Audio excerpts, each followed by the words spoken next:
Good evening, brothers and sisters in Christ. Let's celebrate the Holy Eucharist today, Thursday of the 5th week of Easter. Let's include in our prayers the following intentions. For the birthday thanksgiving of Raul Magdangal, for the special intentions of Rico, Chona, Malgapu and family, Adele Shanela Olea, Edgardo and Beth Palo, Lynette Nukum and family, Helen David, Tita Bermudez, Eleanor Ventura, Jeremy Robes, Armand and Mariette Nang, Rosana Reyes, Jimmy and Inday Santo Domingo, Patrick and Sarah Gowinko. For the good health, speedy recovery, and healing of Josie Mariano, Arceline Adriano, Marlene Ponce Santos, Edric David, JP Rivera, Amor Velasquez, Raquel Yumiaco, Emil Maniago, Nicolor Cruz, Atoy Bustos, Maylin Magtoto Anunciacion, Virgilio de los Santos, Maria Regina Dizon, Rosalita B. Torres, Edel Umlas, Gloria Panlilio, Ernesto Dizon, Pat Ahos, and those whom we pray for healing. For the eternal repose of the souls of Rita Capulong, Rodinel and Romeo Lagman, Ariel Atienza, Bonnie Miguel, Elena Suarez, Alberto de Guzman, Joshua Gabriel Macasaet, Jesus Balidio, Daisy Rezon de Mabuyo, Maria Monica Bata, Henamino and Asuncion Umlas, Faustino Santa Maria Jr., Luciana Estolalia, Elena Parico, Vicente and Helen Tantamco, Alex Resurrection, Alejandro and Milagros Resurrection, Magno and Francisca Hipolito, and all poor souls in purgatory. Our Mass presider is Reverend Father Elmer Tumamak. Let's all rise and glorify the Lord by singing our entrance hymn.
In the name of the Father, and of the Son, and of the Holy Spirit. Amen.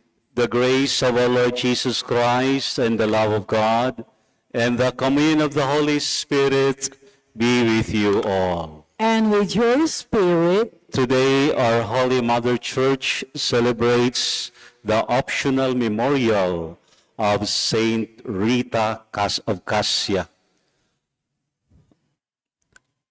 An AR or recollect nun, and her life is an example of resilience and perseverance because although her husband was a bit irresponsible and she experienced difficulties, but at the end, yung kanyang asawa ay nagbabago. So she is invoked as the patroness of impossible. So sana tulad ni Santa Monica, talagang modelo ng mga nanay na minsan humaharap ng pagsubok sa pamilya. Brethren, let us acknowledge our sins and so prepare ourselves to celebrate the sacred mysteries. Together we say, I I confess confess to Almighty God and to you, my brothers and sisters, that I have greatly sinned in myself and in my words, in what I have done, in and what in what I have failed to do, through my fault, through my most grievous fault. Therefore, I ask Blessed Mary, ever Virgin, all the angels and saints, and in to you, my brothers and sisters, to pray for me to the Lord our God. May Almighty God have mercy on us, forgive us our sins, and bring us to everlasting life. Amen. Lord, have mercy. Lord, have mercy. Christ, have mercy. Christ, have mercy.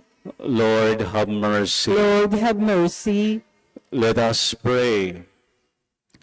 Bestow on us, we pray, O Lord, the wisdom and strength of the cross, with which you were pleased to endow Saint Rita, so that suffering in every tribulation with Christ, we may participate ever more deeply in his paschal mystery, who lives and reigns with you in the unity of the Holy Spirit, God forever and ever. Amen. The Liturgy of the Word.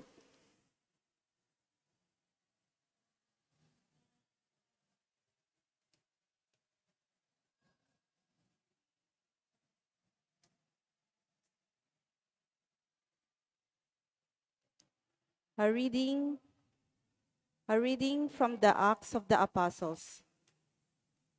After much debate had taken place, Peter got up and said to the apostles and the presbyters, "My brothers, you are well aware that from early days God made his choice among you that through my mouth the Gentiles will hear the word of the gospel and believe. And God, who knows the heart, bore witness by granting them the Holy Spirit, just as he did us. He made no distinction between us and them, for by faith he purified their hearts. Why, then, are you now putting God to the test by placing on the shoulders of the disciples a yoke that neither our ancestors nor we have been able to bear? On the contrary, we believe that we are saved through the grace of the Lord Jesus, in the same way as they." The whole assembly fell silent, and they listened, while Paul and Barnabas described the signs and wonders God had worked among the Gentiles through them. After they had fallen silent, James responded, "My brothers, listen to me. Simon has described how God first concerned himself with acquiring from among the Gentiles a people for his name. The words of the prophets agree with this, as is written, 'After this I shall return and rebuild the fallen hut of David. From its ruins I shall rebuild it and raise it up again, so that the rest of humanity may seek out the Lord. Even all the Gentiles on whom my name is invoked, thus says the Lord, who accomplishes these things known from of old. It is my judgment, therefore, that we ought to stop troubling the Gentiles who turn to God, but tell them by letter to avoid pollution from idols, unlawful marriage, and the meat of strangled animals and blood. For Moses, for generations now, has had those who proclaim him in every town, as he has been read in the synagogues every Sabbath." The word of the Lord. Thanks be to God. Responsorial Psalm, let our response be, proclaim God's marvelous deeds to all the nations. Proclaim God's marvelous deeds to all the nations. Sing to the Lord a new song. Sing to the Lord, all you lands. Sing to the Lord, bless his name. Proclaim God's marvelous deeds to all the nations. Announces his salvation day after day, Tell his glory among the nations, among all peoples, his wondrous deeds. Proclaim God's marvelous deeds to all the nations. Say among the nations, the Lord is king. He has made the world firm, not to be moved. He governs the people with equity. Proclaim God's marvelous deeds to all the nations. Let's all rise and honor the Holy Gospel.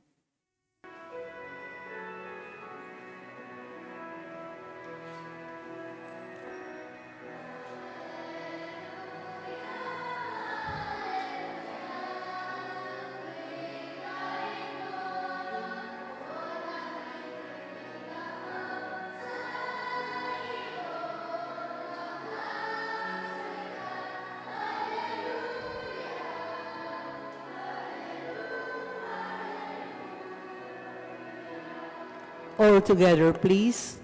My sheep hear my voice, says the Lord. I know them, and they follow me.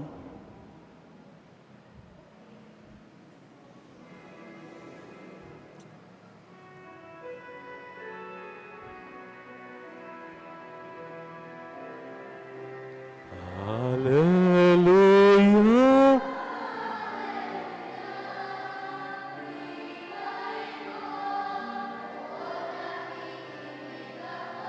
Sa iyong mga salita, Hallelujah.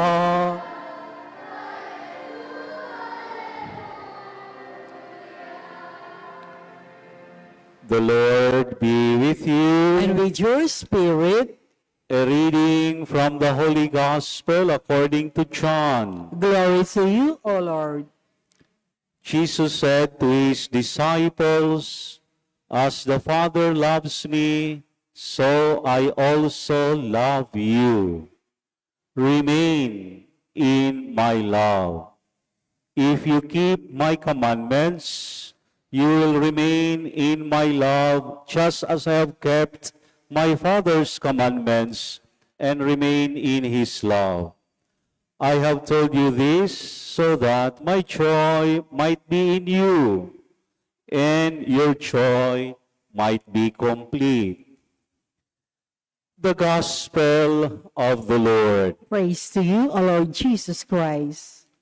Mga kapatid, magandang gabi po sa ating lahat. Magandang gabi po, Among. Si San Agustin may sinasabi na sabi niya sa kanyang confession book na you have created us, O Lord, in your image. And St. Augustine said, my heart is restless until it rests in thee. So parang tama, no? Dahil yung ating puso naghahanap ng totoong parang kaligayahan or happiness or pahinga, pero hindi talaga natin masusumpungan sa mundong ito. So, ang ating ebanghelyo ngayon, ayon kay Gospel of John, chapter 15, verses 9 to 11, ay paalaala kung saan natin masusumpungan yung totoong kaligayahan. Dahil kung sinasabi ni San Augustine, our heart is restless until it rests in thee. So ito po yung sagot. Dahil sabi ni Jesus sa kanyang mga lagad, as the Father loves me, so I also love you. So paano tayo minamahal ng Diyos, Ama, sa pamamagitan ng kanyang anak? Ang pag-ibig ng Diyos ay walang kondisyones. Ang pag-ibig ng Diyos ay hindi po partial, hindi po bias. Ang pag-ibig ng Diyos, hindi po tulad ng isang awit na Lunes nang tayo'y nagkakilala, Martes. But God's love is eternal. God's love is forever. God's love na ipinahayag sa kanyang awa at kapatawaran ay para sa lahat. Pero mayroon tayong tugon. Una, faithfulness na magiging tapat. Pangalawa, dapat masunurin tayo. We obey because God's love is His gift unto us, and we also respond to God's love, His gift, by our sense of responsibility. Na sa anong paraan? Yes, tapat tayo at masunurin. Dahil sabi ng ating Panginoong Hesus sa Ebanghelyong ito, if you keep my commandments, you will remain in my love. So hindi lang po talagang tama na sabihin, oh, Kristiyano ako, oh, nabinyagan ako, oh, nagsisimba ako, oh, narinig ko po yung salita ng Diyos. But we must obey His commandments. We must listen and apply His words. That's why, ano ang consequence dito kung tayo ay maging tapat at masunurin? Ito na po yung sinasabi ng ating Panginoong Yesus, na my joy might be in you and your joy might be complete. So maging buo at totoo yung ating kaligayahan, datula, no? Kung ito ay ating ipinahayag o nakabase sa ating relasyon sa Diyos. So kapatid, sa ating pagpatuloy sa misang ito, parang tridoom, dahil bukas na pala darating yung bagong parish priest ninyo, no? So let's pray na as we journey together, magpatuloy pa rin. Dahil ako po yung sinasabi ng professor ko sa seminary, don't ever think na kayong mga seminarista, pag mapari kayo, pag mapunta sa isang lugar, kayo ang nagdadala sa presensya ng Diyos at ni Jesus. Nandoon na po ang Panginoon. Ang alahanin ninyo is, you sustain, you nourish, and maging instrumento tayo sa pagpapalaganap, pagpapaano itong ating pananampalataya na maging malalim, talagang magiging in the context of BEC or whatever program, na ito ay talagang ating nais sa buhay. So, let's pray for the coming new parish priest of the Holy Cross Parish, Sapangbato, just as we pray for our new Pope, Pope Leo XIV. Magsitayo. Our faith in God is shown in our love for one another. Let us keep the Father's commandments and so remain in His love. For every petition, our response is, Lord, hear our prayer. Lord, hear our prayer. May the ordained ministers of the Church draw strength for their pastoral ministry from their dedication to prayer and to the Word of God, and from the grace of the sacraments they celebrate. We pray, Lord, hear our prayer. may consecrated men and women never forget that Jesus in the tabernacle wants them to be at His side, so that He can fill their hearts with the experience of His friendship. We pray, Lord, hear our prayer. may government and civic agencies fulfill the Lord's commandment of love by their dedication and to the welfare of the people, especially of those in great need. We pray, Lord, hear our prayer. may the Lord let love reign among the members of the family, and cooperation and friendship among neighbors. We pray, Lord, hear our prayer. may love prove stronger than hate, joy overcome jealousy, forgiveness banish revenge, and trust remove fear in our hearts. We pray. Lord, hear our prayer. Let's now pray for our own intentions and that of our community. We pray, Lord, hear our prayer. Lord Jesus, without you, we can do nothing for our salvation. Fill us with your love that we may love and serve our brothers and sisters without reserve. Amen. the liturgy of the Eucharist.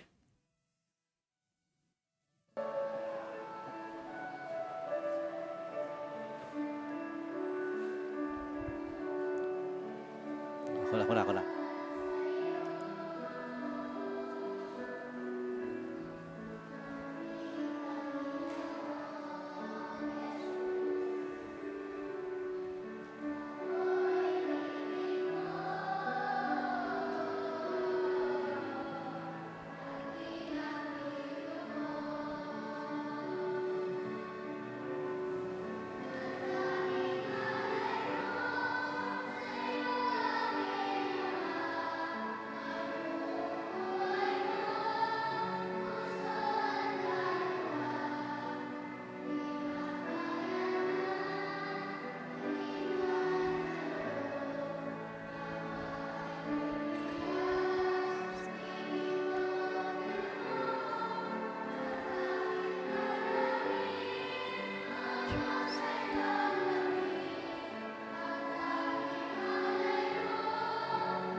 Wala nang iba pa.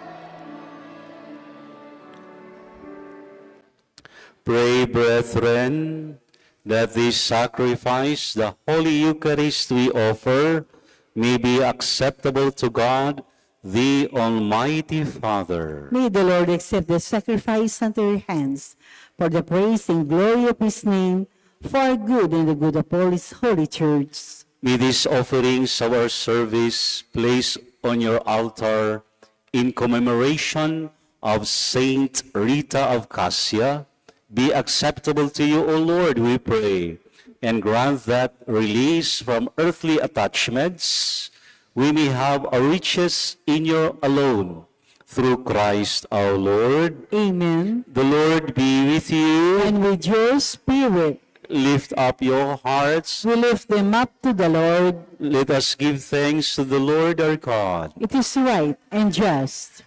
It's truly right and just, our duty and our salvation, at all times to acclaim you, O Lord, but in this time above all to laud you yet more gloriously when Christ our Passover has been sacrificed. He never ceases to offer himself for us, but defends us and ever pleads our cause before you. He is the sacrificial victim who dies no more, the Lamb once slain who lives forever. Therefore, overcome with paschal joy, every land, every people exalts in your praise, and even the heavenly powers with the angelic host sing together the ending hymn of your glory as without end we acclaim.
You are indeed holy, O Lord, the fount of all holiness. Make holy, therefore, these gifts, we pray, by sending down your Spirit upon them like the dewfall, so that they may become for us the body and blood of our Lord Jesus Christ. At the time he was betrayed and entered willingly into his passion, he took bread, and giving thanks, broke it, and gave it to his disciples, saying, "Take this, all of you, and eat of it, For this is my body, which will be given up for you.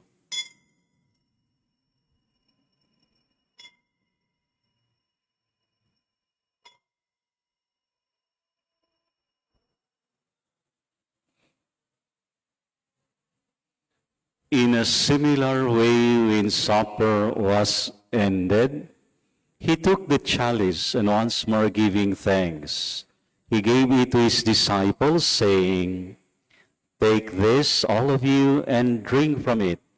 For this is the chalice of my blood, the blood of the new and eternal covenant, which I poured for you and for many for the forgiveness of sins. Do this in memory of me."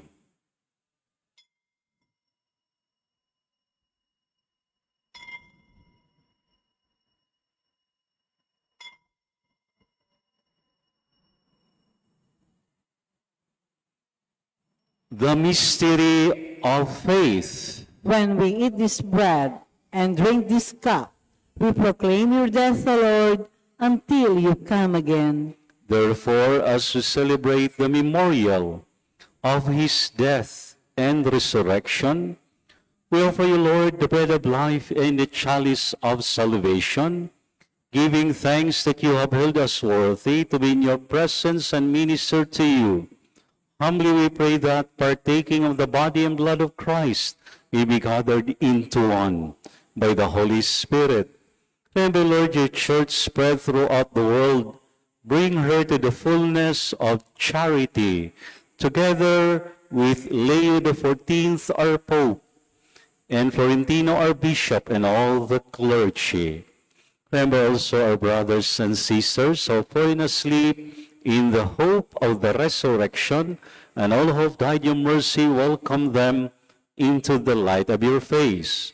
Have mercy on us all, we pray, that with the Blessed Virgin Mary, Mother of God, with blessed Joseph, her spouse, with the blessed apostles, and all the saints who have pleased you throughout the ages, we merit to be co-heirs to eternal life, and we praise and glorify you through your Son, Jesus Christ. Through him, with him, and in him, O God, Almighty Father, in the unity of the Holy Spirit, all glory and honor is yours forever and ever. Amen.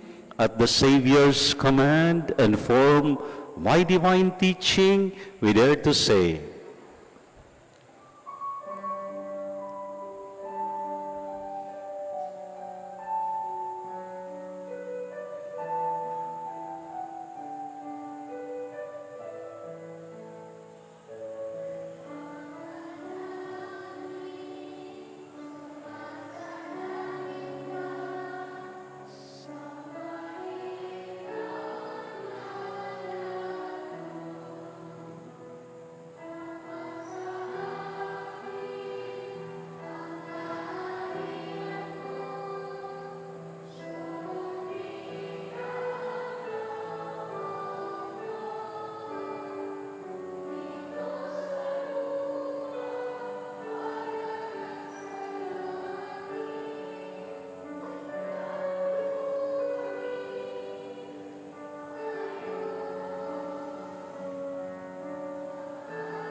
deliver us, Lord, we pray, from every evil and peace in our days, that by the help and mercy be free from sin and safe from all distress, as we await the blessed hope and the coming of our Savior, Jesus Christ. For the kingdom, the power, and the glory are yours, now and forever. Lord Jesus Christ, who said to our apostles, "Peace I leave you, my peace I give you," look not on our sins, but on the faith of your church, and grace to grant her peace and unity in accordance with your will, who live and reign forever and ever. Amen. The peace of the Lord be with you always. And with your spirit, Now let us offer each other the sign of peace. Peace, peace. Lamb of Lamb God, of God, you you take away the sins of the world, have mercy on us. Lamb of God, you take away the sins of the world, have mercy on us. Lamb of God, you take away the sins of the world, grant us peace. Behold the Lamb of God, behold him who takes away the sins of the world. Blessed are those called to the supper of the Lamb. Lord, I'm not worthy that you should enter under my roof, but only say the word, and my soul shall be healed.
Let us pray.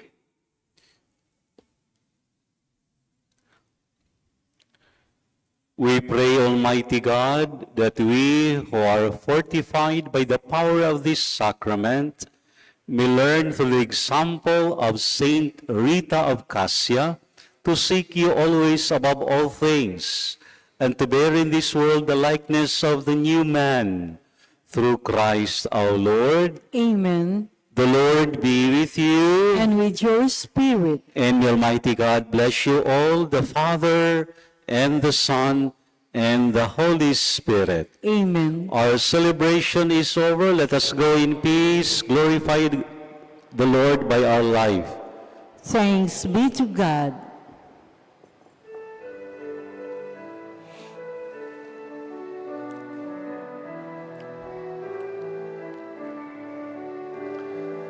Heaven rejoice and earth be glad, all creation sing. We land, Hosanna to our King.